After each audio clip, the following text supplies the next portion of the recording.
Sayyidina Umar dikurangi 1, tinggal 1. Sayyidina Utsman, kalau saya kurangi juga seperti yang dilakukan oleh 2 orang yang mendahuluiku, tentu habis. Bahkan bisa-bisa orang yang akan datang sesudahku bisa sampai ke sumur, ya kan? Bisa menggali sumur. Karena apa? Kalau demi Allah akan aku tinggikan, sehingga mimbar sekarang itu sampai tinggi ya. Di mana? Di Makkah, di Masjidil Haram itu mimbar tinggi-tinggi. Karena apa? Itu usulan dan ijtihadnya siapa Sayyidina Utsman radhiyallahu anhu. Kemudian Sayyidina Utsman pula yang telah mengadakan 2 azan dalam waktu Jumat. Dan ketika Sayyidina Utsman mengadakan 2 azan untuk waktu Jumat, tak seorang pun yang protes. Dan tak seorang pun di antara umat seluruh dunia tidak mengikuti jejak Sayyidina Utsman. Tidak hanya kaum Sunni lah, kalau sekarang itu kaum Syiah saja di Iran, ya, itu kalau waktu Jumatan sampai saat ini menggunakan dua azan. Di Arab pun juga demikian, di Saudi, di Mekah, ya kan? Di Masjid Nabawi, di Syria seluruhnya. Saya hanya mendapati azan yang masih tetap 1 karena alasan sunnah Rasul, mengabaikan sunnahnya Sayyidina Utsman hanya di Indonesia, yaitu orang-orang Muhammadiyah. Dan orang-orang salafinya Indonesia, padahal mereka mengambil faham salafi itu bersumber dari Saudi, kan? Mereka mengikuti Muhammadiyah hanya 1. Dan Al-Ikhlas juga saya dapati juga seperti itu. Makanya kemarin itu saya lihat kok agak rame gitu kan. Saya usul, apalagi sebelumnya Pak Mustafa juga menginginkan untuk azannya itu 2 kali. Ya kan? Terus ya nggak apa-apa, bagus sekali dilaksanakan azan 2 kali biar kita bisa sholat sunnah, nggak rame sendiri ya. Seperti itu. Jadi waktu masuk waktu zuhur itu sunnah, langsung azan. Kemudian setelah azan sholat sunnah qabliyah.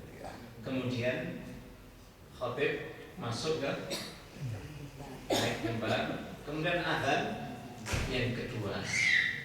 Itu asal idenya siapa? Sunnahnya siapa? Sayyidina Utsman bin Affan.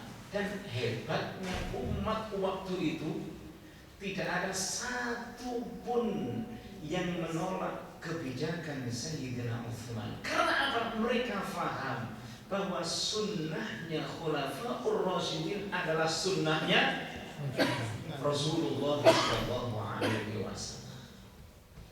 Kalau ada orang yang tidak senang dengan sunnah Sayyidina Utsman radhiyallahu anhu, ini bahaya. Kalau tidak senangnya tadi diungkapkan dengan menghalang-halangi orang yang melakukan 2 azan atau sunnah sahabat-sahabat Rasulullah, ini bahaya. Tidak boleh. Artinya kita tidak boleh menghalang-halangi sunnah yang dilakukan oleh seseorang. Bahayanya apa? Salah satu contoh Sayyidina Ali sekarang. Sayyidina Ali pernah ditanya oleh salah seorang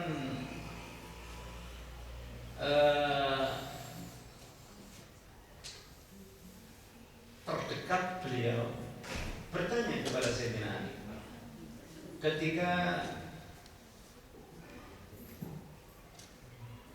sebelum sholat Idul Fitri, kaum yang hendak mendirikan sholat Idul Fitri itu sholat sunnah, mereka sholat terlebih dahulu. Kemudian ada orang yang membisikkan kepada Sayyidina Ali, wahai Amirul Mukminin, Khalifah Rasulullah SAW, apakah engkau melihat Rasulullah SAW pernah sholat sunnah sebelum sunnah hari raya? Kemudian dijawab oleh Sayyidina Ali, ya belum. Aku selama hidup bersama Rasulullah tidak pernah melihat Rasulullah melakukan sholat sunnah sebelum sholat Idul Fitri. Kemudian seruan orang terdekatnya Sayyidina Ali menyampaikan, tidakkah engkau menghalang-halangi atau mengingatkan mereka agar mereka jangan sholat sunnah itu, karena tidak dilakukan oleh Rasulullah. Kemudian jawaban Sayyidina Ali apa? Inni akhafu an adkhula fi qouli ta'ala ara'aita alladhi yanha 'abdan idza shalla. Aku enggak berani melarang atau mengingatkan mereka yang sholat. Karena apa? Aku takut jika Allah Subhanahu wa ta'ala memasukkan diriku seperti golongannya Abu Jahal yang suka menghalang-halangi orang lain yang mendirikan sholat. Boleh jadi Rasulullah Shallallahu Alaihi Wasallam pernah melakukan seperti itu di mana aku tidak tahu. Oleh karenanya, apa yang saya lakukan kemarin itu bukanlah sesuatu yang menyalahi aturan. Karena apa? Adzan, dua adzan itu adalah sunnah, sehingga wilayahnya adalah wilayah umat Islam, bukan wilayahnya organisasi, bukan. Jadi oleh karena itu kemarin nggak minta izin pada Mas Hamzah sebagai ketuanya, karena ini sebagai sunnah, siapa yang mau dia mendapatkan pahala. Sehingga yang paling enak kalau Mas Hamzah masih belum senang, kalau ada Mas Hamzah sholat Jumat kita nggak pakai ya. Tapi kalau nggak ada, pakai adzan. Bagaimana, setuju? Setuju. Setuju. 2 kali. Ya, ini kita ingin mendapatkan tambahnya pahala ya. Artinya bukan wilayah organisasi kalau sholat gitu ya.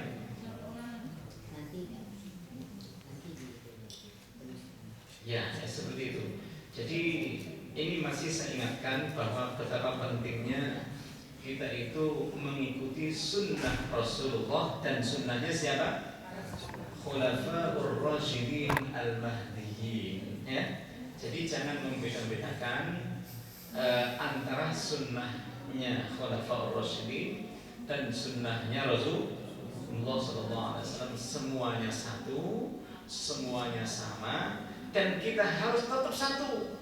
Caranya harus punya toleransi, menerima apa yang dilakukan oleh orang lain, dan kita pun juga menerima apa yang dilakukan oleh orang lain itu. Yang hebat itu ulama-ulama Syria. Saya kagum terhadap mereka. Apa contoh kehebatan mereka itu?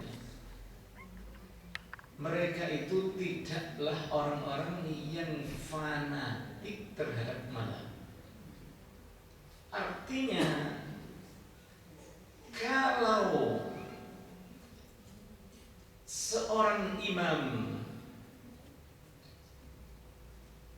salat subuh umpamanya tanpa kunut, maka makmum pun juga tanpa kunut. Berarti imam yang dijadikan sebagai acuan untuk diikuti. Nah, sementara saya di sini ada sebagai apa? Nah, imam ya, tidak ngecok-ngecok saya ya. Tapi saya selama masih ada di sini, dijadikanlah imam ini untuk orang yang diikuti. Sebab Rasulullah SAW bersabda, innama ju'ilal imamu liyutamma bihi. Sesungguhnya imam itu dijadikan, diangkat adalah untuk diikuti. Kalau tidak mau mengikuti imam, ya jangan diundang saya. Oleh karena itu saya di sini hanya masih beberapa waktu saja, sehingga yang sabar bersama saya, ya, yang sabar bersama saya, mungkin saya punya banyak gebrakan-gebrakan atau sesuatu yang mungkin belum pernah disampaikan, tapi ya itulah pilihan Anda sendiri. Ya apik eleke ya kudu diterima. Namanya wis kadung ya. Kalau nggak puas dengan saya, nggak usah diundang lagi ya kan. Nah, nggak usah diundang lagi ya, seperti itu. Jadi bebas kita itu. Kalau sudah kita memasang seorang imam, itu harus diikuti sudah. Ya, harus diikuti. Kalau kita memilih imam siapa saja. Kalau pas kebetulan yang dipilih itu salah pilih mamanya, ya betul diterima, sama dengan seorang pasangan. Kalau waktu sebelum menikah dia mencintai calonnya itu, kan dia dipuja-puja, begitu kawin dia nyala istrinya seperti ini, ngoceh sana sini, nggak menyenangkan. Atau sebaliknya, dulu tak harapkan kepemimpinan sang suamiku, ternyata setelah jadi suami alah jeketek, saya kecewa dengan suami. Loh, nggak boleh kecewa, yaitu pilihan kamu sendiri ya. Apik jeleknya harus kamu terima, ya kan? Benar kan? Ya ini saya ya seperti inilah ya kan. Jadi imam ya apik eleknya harus diterima. Toh umur saya di sini tidak lama ya kan? Alhamdulillah dengan satu sudah selesai sudah. Asalkan tidak didupak aja, tidak ditendang aja. Alhamdulillah rabbil alamin. Ini yang bisa saya sampaikan berkaitan dengan pentingnya kita menjaga persatuan umat ini untuk mengikuti imam. Imam ini adalah imam yang tentunya sesuai dengan ijtihadnya, ya kan? Karena dasar-dasar Rasulullah SAW dan dasar-dasar kesepakatan umat Islam, ya kan? Kalau kita pergi ke sana kemari seperti tadi contohnya, adzan itu tetap 2 kali, kecuali Muhammadiyah. Kita tahu kan orang-orang Muhammadiyah itu kebanyakan orang-orang pengurusnya itu adalah anak-anaknya orang-orang orientalis. Orang orientalis apa? Dokter-dokternya itu rata-rata dari Kanada, mungkin dari Eropa semuanya. Seorang yang dari Arab itu ada. Oleh karena itu seperti itulah harus dipahami, harus dimaklumi kalau terjadi perbedaan itu sebenarnya bukan perbedaan yang mendasar, karena sesuatunya sudah jelas, ya. Hukumnya sudah jelas.